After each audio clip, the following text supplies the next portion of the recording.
Reconocidas como gran itinerario cultural europeo, las rutas del legado andalusí son caminos históricos reales que concluyen en Granada y engloban más de 200 localidades de toda Andalucía. Con esta serie documental pretendemos hacer una muestra de ocio inteligente al alcance de la mano de cualquiera. Para iniciar nuestro recorrido necesitamos a un viajero cualquiera. Siguiendo sus pasos conoceremos costumbres, paisajes, artesanía o gastronomía, pero por encima de todo será un viaje o una historia apasionante. Es la relación de dos culturas tan próximas como distantes a lo largo de la historia. Así, bajo la sombra de la media luna y de una cruz, comenzamos nuestro recorrido.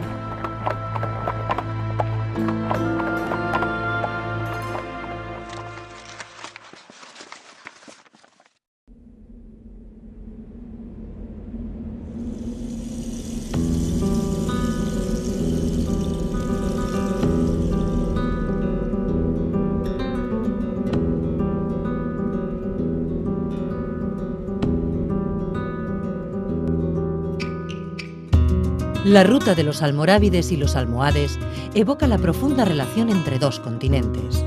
Su fascinante recorrido gira en torno a la estratégica encrucijada de África y Europa, mirándose a través de las míticas columnas de Hércules. Los vientos indomables de Tarifa nos guiarán camino de Castellar de la Frontera.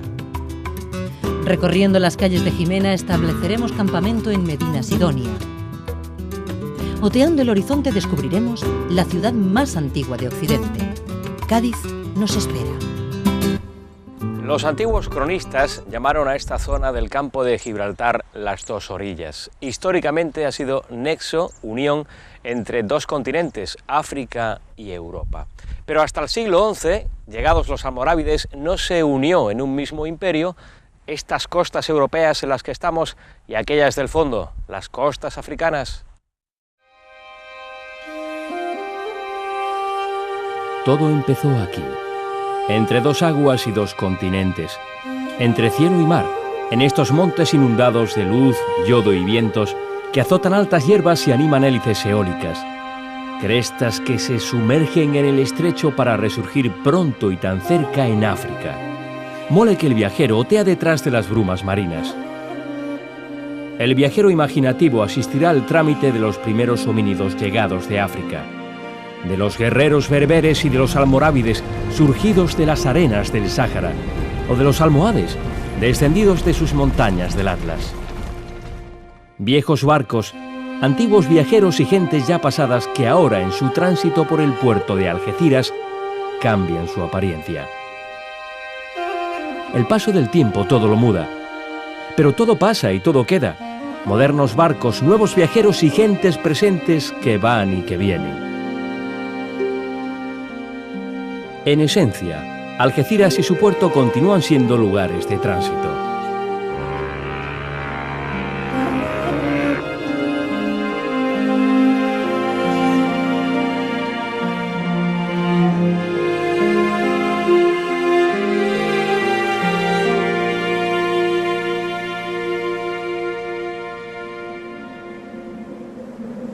Una de las mejores formas de iniciar nuestro camino desde Tarifa es visitando sus playas, mundialmente famosas porque constantemente son azotadas por el viento.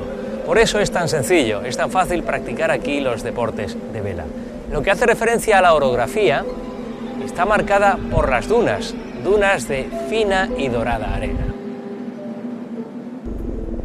Subir hasta lo más alto de una duna como esa puede resultar cansado, pero desde luego inolvidable. La playa aquí es ancha y casi supera los 5 kilómetros de longitud. Los vientos ancestrales y de rumbo perdido son los mejores aliados. Pareciera que el mismo éolo los liberara para que a su antojo soplaran las velas multicolores de los deportistas.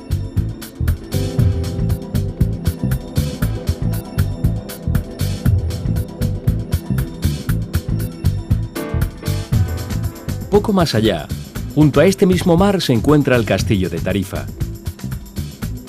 Conocido como de Guzmán el Bueno, es el monumento más importante de la localidad de origen musulmán y con más de 10 siglos a sus espaldas. Según una inscripción arábiga situada encima del acceso, fue construido en el año 960. El castillo tiene el aspecto de una mole severa en la que destaca la gran torre albarrana octogonal. obra de almohades y de cristianos.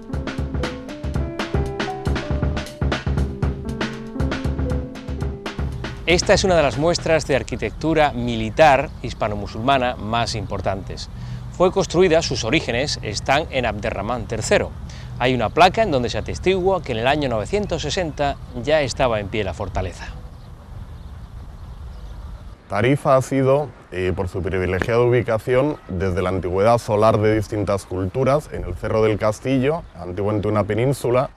Hemos encontrado restos de la Edad del Bronce, restos fenicios, romanos, pero es sobre todo a partir de la época musulmana cuando Tarifa empieza a adquirir preponderancia con la construcción del castillo por parte de Abderramán III y sobre todo con las sucesivas dinastías norteafricanas, almorávides, almohades, meriníes, que adoptan Tarifa como el principal puerto, la cabeza de puente para el cruce de las tropas a este lado del estrecho. También eso será la razón de la disputa con los cristianos, que da lugar pues a la conquista, a la gesta de Guzmán el Bueno, que le ha dado fama al castillo, y unos años después a la batalla del Salado, que los musulmanes conocen como Batalla de Tarifa, y que supuso la definitiva derrota del poder musulmán en la península ibérica. El castillo ha ido acumulando una serie de defensas, de recursos defensivos, y luego en época cristiana incluso algunos elementos decorativos ya de cierto carácter palaciego. Del castillo parte la muralla que envuelve el pueblo. La historia de la ciudad encerrada en su casco antiguo ha sobrevivido en gran parte gracias a ella. No lejos de aquí, en Bolonia, se encuentran los vestigios de lo que fuera un asentamiento romano. Las ruinas de Baelo Claudia evocan todo el poder de las obras de la antigüedad clásica. Está situada enfrente de la playa, justo encima de donde muere el sotobosque.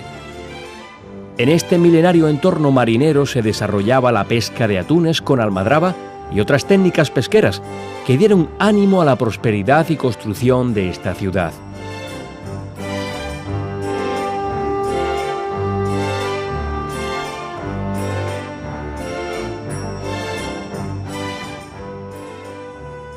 Para los arqueólogos, trabajar aquí es todo un paraíso. Ahí está Iván García, esperándonos para contarnos la importancia de Baelo. Bueno, Baelo Claudia es una pequeña ciudad hispano-romana que ubica en el estrecho de Gibraltar y su característica principal en primer lugar es el magnífico estado de conservación que presenta el yacimiento, ¿no? En la antigüedad, ya nos lo dice Estrabón, que Baelo Claudia pues, es la ciudad donde generalmente se embarca para ir a Tingis, la actual Tánger. La principal actividad económica de Baelo Claudia fueron las salazones, de las cuales nos quedan el barrio mineral de la ciudad, una gran factoría de salazones excavada, que se caracterizaba por la captura, fundamentalmente por la captura del atún del estrecho.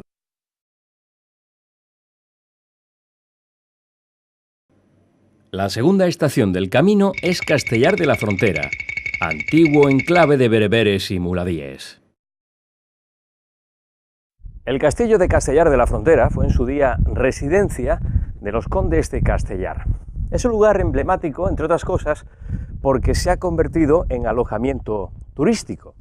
En el año 46 fue declarado Patrimonio Histórico Español.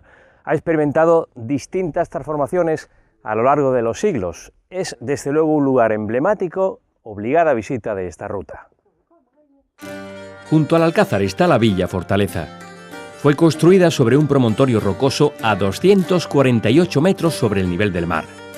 Su localización en un lugar alto y seguro ha permitido a sus distintos pobladores la vigilancia y custodia de sus dominios a lo largo del tiempo. Varios son los pueblos que se asentaron sobre este lugar. Pasear por sus calles llenas de historia es todo un placer. Este arco iris de colores, las viviendas medievales encaladas, el sosiego de la zona ya merece una parada en el camino. Aunque si buscamos sosiego, el convento de Almoraima es el lugar perfecto. Entre alcornoques se levantó en el siglo XVII esta edificación que posteriormente llegó a utilizarse como pabellón de caza. Parte de estos mismos alcornoques son los que se almacenan aquí. De este lugar saldrá gran parte del corcho que después emplearemos en 1000 utilidades distintas. Una localidad y en lo alto del monte un castillo para defenderla. Se trata de Jimena. Lo más curioso, o una de las cosas más curiosas de la localidad, es la muralla, que se ha ido adaptando con enorme dificultad a lo complicado del terreno, a esa orografía escarpada. Las diferencias en su fachada revelan las sucesivas reformas y restauraciones que ha venido sufriendo todo el conjunto, confirmando, eso sí, la importancia que tuvo durante muchos siglos en lo que se denominó Guerra de Fronteras.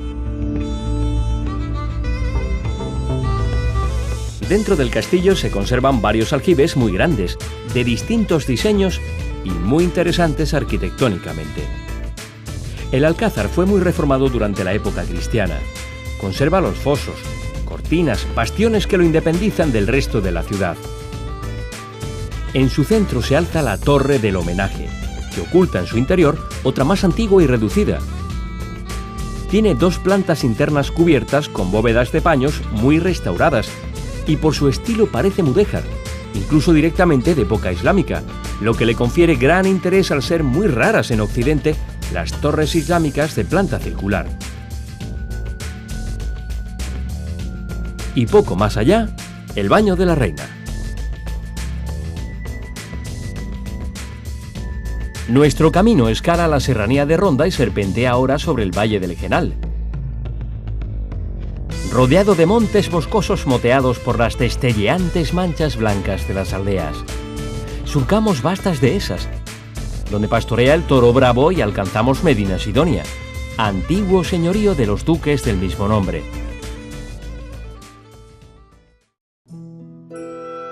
Arracimada en torno al cerro del Castillo, entre sierra y océano, la ciudad, 3 veces milenaria, custodia sedimentos y tesoros de todas las épocas.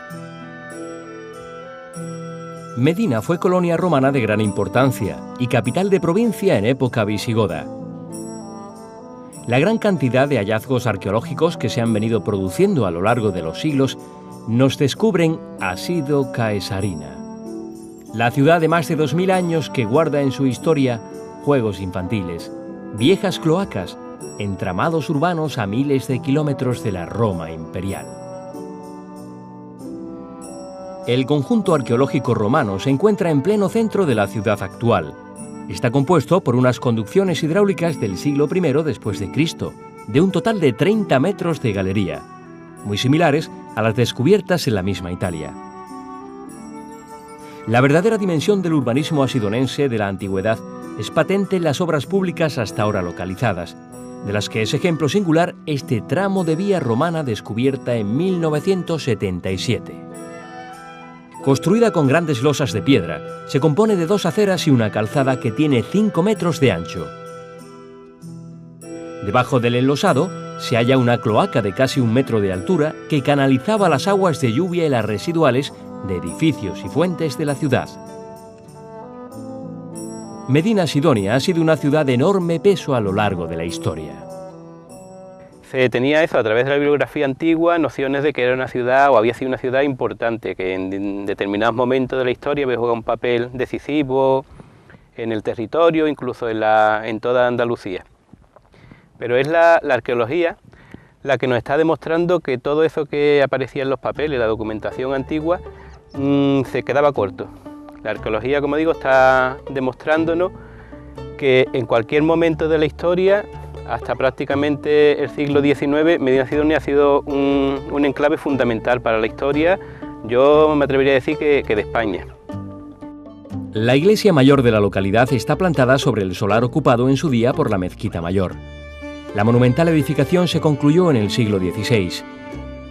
Santa María la Coronada presenta un airoso interior de 3 naves. El retablo está compuesto de bellas esculturas del XVI. Dada la ubicación de Medina, la localidad siempre ha disfrutado de las mejores viandas del interior y de la costa. El viajero conoce este extremo, así que llegado a este punto, recupera las fuerzas que ha ido dejando por el camino. Pues la gastronomía en la comarca de Las Andas, en concreto en Medina Sidonia, está caracterizada por sus productos naturales y su calidad. Aquí pues ofrecemos todos los productos que podemos deleitar aquí en el pueblo, como por ejemplo tenemos el paté de perdiz, es un entrante muy rico, se caracteriza por su textura y su sabor. Tenemos la tagarnina esparragada, que va de la forma más tradicional, con un huevo escarchado al centro. Tenemos el esparraguito triguero, que lo preparamos bien en revuelto o a petición del cliente.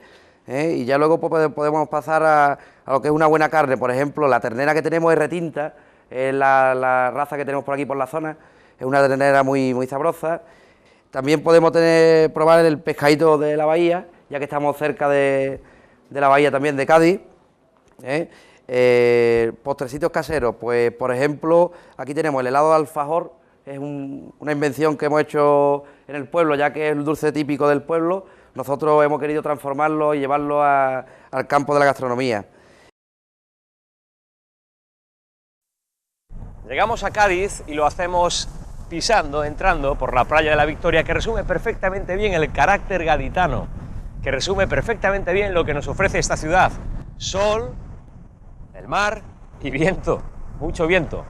Esta playa histórica de la Victoria ha visto muchos fines de semana con las familias gaditanas y esas conocidas barbacoas del Carranza.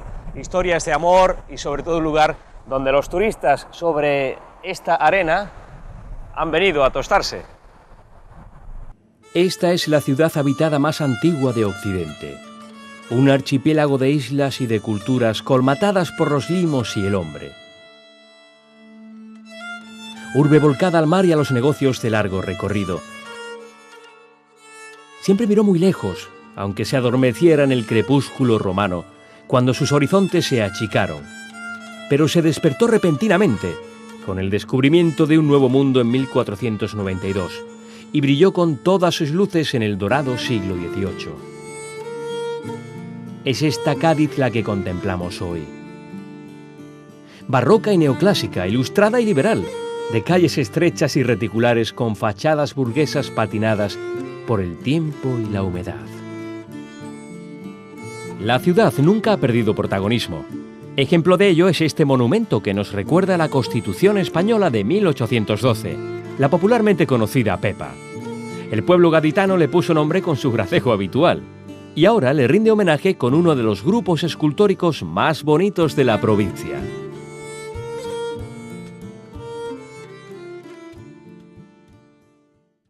Uno de los elementos urbanos característicos de la localidad de Cádiz son estas torres vigía en las que ahora estamos. Están adosadas a viviendas del siglo XVII y XVIII. Desde aquí los mercaderes podían otear perfectamente bien cuando arribaban a la costa sus navíos. Este es el caso de la Torre Tavira, el punto de mayor altura de la ciudad vieja de Cádiz. Situada en la casa palacio de los marqueses de Recaño, recibe su nombre del primer vigía que la habitó, allá por 1778, Antonio Tavira. La torre se ha convertido en uno de los máximos atractivos turísticos de la ciudad al haberse instalado en ella la denominada cámara oscura, una especie de objetivo que permite a los visitantes contemplar la ciudad como si se encontrasen dentro de una cámara fotográfica. Cádiz es una ciudad para la historia. Había un maravilloso faro parecido al de Alejandría. Su altura era de 100 codos y en él se situaba la estatua de Hércules. Pensaron entonces que bajo el mar yacía un fabuloso tesoro, así que Ibn Maimun, señor de Cádiz, mandó derribarlo. El faro se esfumó en las brumas del tiempo, pero los tesoros de Cádiz siguen intactos. El pasado fluye dejando pozos en la ciudad. Cádiz, o la Gades romana, es la heredera de la Gadir fenicia, una ciudad que cuenta con una historia trimilenaria y que es conocida precisamente por su antigüedad en todo el Mediterráneo, y es heredera de toda esa tradición del mundo fenicio púnico, como uno de sus exponentes más grandes, y en época romana continúa con ese esplendor, con esa vigencia dentro del mundo mediterráneo, dentro de las rutas comerciales, y la ciudad se dota, bueno, pues de todos estos elementos arquitectónicos que la igualan en pequeño a Roma, ¿no? a la madre. aquí concretamente en el Teatro Romano, que está situado bajo el barrio del Pópulo, desde 1980, en el que se descubren los primeros restos del teatro, hasta hoy día, pues ha habido un proceso dilatado de expropiación de fincas, de demolición de esas fincas y un proceso de excavación que ha permitido recuperar una parte importante del Teatro Romano de Cádiz, ¿no? Esta que vemos es su catedral. Sigue el esquema de buena parte de los templos andaluces al utilizarse como base una mezquita que fue readaptada tras la reconquista de la ciudad durante el reinado de Alfonso X el Sabio. El proyecto es una muestra de la capacidad creativa del autor, Lorenzo de Armengual del Pino de la Mota, uno de los más relevantes arquitectos del siglo XVIII español. Gracias a los recientes trabajos de investigación, la Cádiz musulmana va cobrando importancia. Hasta hace muy poco tiempo era muy poco lo que conocíamos del Cádiz islámico y en general de la provincia. Cádiz es un lugar o una provincia donde las fuentes documentales informan muy poco sobre las diferentes etapas del periodo islámico. Sin embargo, desde hace un par de décadas, la investigación que venimos realizando desde el punto de vista arqueológico, acompañada también textualmente, nos está permitiendo tener una información e incluso el poder reconstruir cómo era el Cádiz islámico. Creo que estamos en un momento muy importante. La sociedad gaditana está tomando conciencia de que el mundo islámico fue una etapa muy importante en el desarrollo, que no tiene nada que ver esa tradición que existe entre los gaditanos de que Cádiz en época musulmana era una alquería simplemente de pescadores. No lo era. Ya había tenido en épocas anteriores una importancia desde el punto de vista de las relaciones comerciales marítimas y que, por supuesto, era una ciudad. El Museo de la Ciudad, creado en 1970, ocupa gran parte de un edificio tardoneoclásico. Los fondos arqueológicos proceden en su gran mayoría de las excavaciones de las necrópolis fenicia y romana de Cádiz y de hallazgos submarinos. Los fondos de Bellas Artes conforman una de las grandes pinacotecas nacionales. Representan en su conjunto la evolución de la pintura española desde el siglo XVI a la primera mitad del siglo XX. Estos fondos proceden principalmente de la desamortización de los bienes de la Iglesia, así como de depósitos públicos y legados particulares. En el próximo capítulo tendremos oportunidad de conocer localidades como Ronda o el puerto de Santa María, muy conocidas en época andalusí. Nosotros hoy acabamos este capítulo en un lugar idílico que seguramente hará las delicias de cualquier fotógrafo o de cualquier pintor.